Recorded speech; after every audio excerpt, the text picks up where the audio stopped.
Bonjour et bienvenue dans ce journal d'information alternative. Nous sommes le 10 avril 2016. Commençons. Le 7 avril, on apprend par le journal Paris-Normandie, que notre sécurité est menacée vis-à-vis des centrales nucléaires en France. À l'occasion de la première opération française de grand carénage, sur la centrale de Palluel en Seine-Maritime, le générateur de vapeur du circuit primaire du réacteur numéro 2 a chuté de toute sa hauteur et de son poids, de près de 500 tonnes, droit sur la structure du réacteur. Pendant que EDF conclut que l'événement n'a aucun impact, ni sur la sûreté des installations, ni sur l'environnement et recherche les causes de l'événement, l'ASN va devoir rendre ses conclusions sur les impacts sur la structure du réacteur, l'unité de confinement et la piscine. Il faut aujourd'hui compter en outre avec la menace terroriste. Plutôt que de licencier les personnels et de limiter les forces de sécurité, il faut au contraire augmenter les personnels compétents, et en nombre suffisant, pour sécuriser les sites. Le parc nucléaire normand fait peser sur les populations et sur les territoires une menace inacceptable. Tous les voyants sont au rouge. Pierre-Franck Chevet, le directeur général de l'ASN, l'organisme chargé de la sûreté nucléaire en France, a tiré la sonnette d'alarme en mars dernier. Il faut imaginer qu'un accident de type Fukushima puisse survenir en Europe. Il est aujourd'hui urgent que l'ASN ait les moyens d'enquêter, qu'elle enquête, et qu'elle publie les bilans sur les centrales et les usines de retraitement. Nous réclamons un plan Orsec pour rétablir la sécurité sur l'ensemble du parc nucléaire. Il faut en outre augmenter le périmètre de distribution de pastilles d'iode, aujourd'hui distribuées dans un périmètre de 10 km, la norme actuelle se situant plutôt dans un périmètre de 100 km. Nous l'avons demandé au préfet dans un courrier le 19 janvier dernier. Enfin, il est urgent de programmer la sortie du nucléaire, et d'investir résolument dans l'efficacité énergétique et les énergies renouvelables, plus sûres, moins chères et répondant aux impératifs de la COP21, souligne Laetitia Sanchez. Je vous propose de voir maintenant comment la cabale réagit à la prise de conscience. Le public ado et jeunes adultes, 16-25 ans, par son zèle à s'interroger et porter en étendard les sujets phares de la sphère complotiste, est en voie d'émancipation.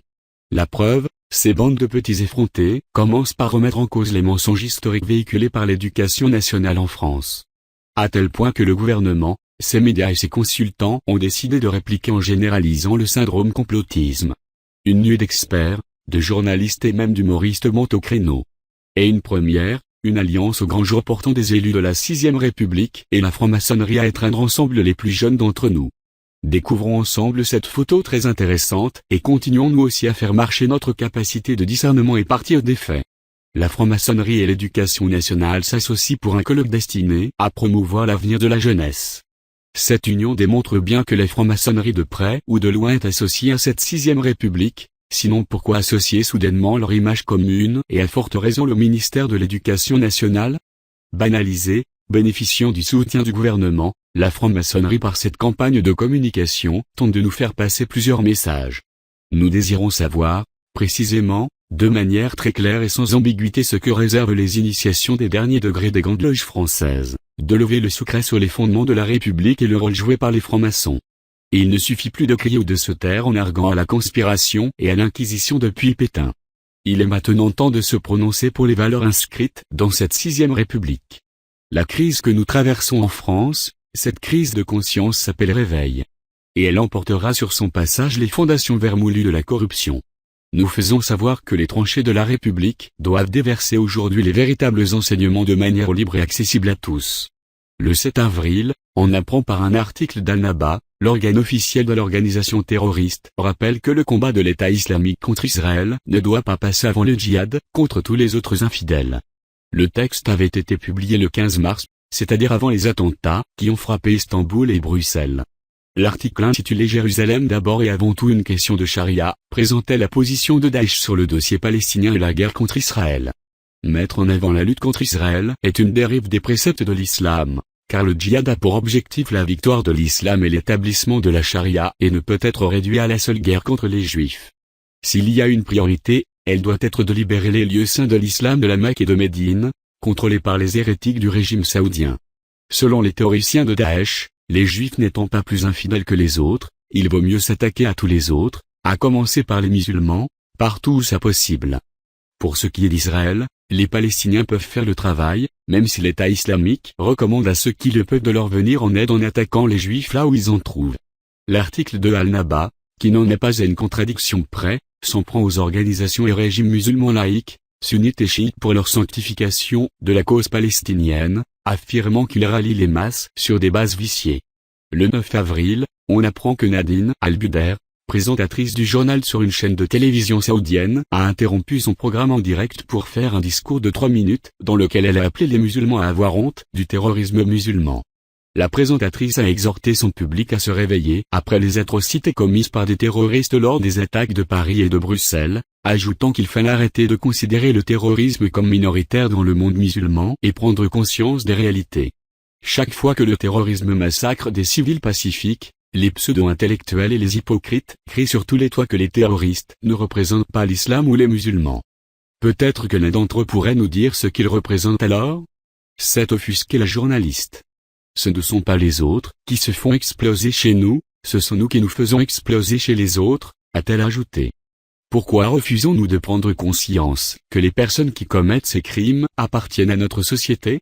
Il faut que nous admettions enfin que ce sont tous des Arabes et que leur religion est l'islam, a martelé Nadine Al-Budair. Auparavant, la présentatrice s'était déjà livrée à une critique de l'islam dans une colonne pour un journal koweïtien, en demandant aux musulmans de cesser de blâmer l'Occident pour leurs problèmes, a indiqué le Mirror. Comment réagiraient les musulmans si des terroristes chrétiens se faisaient sauter au milieu d'eux ? S'était en effet interrogé Nadine Al-Budair dans un article publié en décembre 2015 dans le quotidien koweïtien Al-Ray. On apprend le 10 avril que l'armée gouvernementale syrienne a repoussé une attaque menée par des groupes terroristes conjoints aux alentours de la ville d'Alep, rapportent les médias russes. La Syrie est le théâtre d'un conflit armé depuis mars 2011. Selon l'ONU, dont les dernières statistiques remontent à 18 mois faute de données, cette guerre a déjà fait plus de 250 000 morts et poussé des millions de personnes à l'exil. Nosra en 2014, le groupe djihadiste Daesh a commencé à intensifier son activité dans la région du Proche-Orient en cherchant à créer un califat sur les territoires irakiens et syriens tombés sous son contrôle. Selon les données de la CIA, près de 30 000 personnes venant de 80 pays du monde combattent aujourd'hui dans les rangs du groupe Daesh. Néanmoins, selon les experts, Daesh a perdu le contrôle de près de 22% de ses territoires en Syrie et en Irak au cours des 14 derniers mois.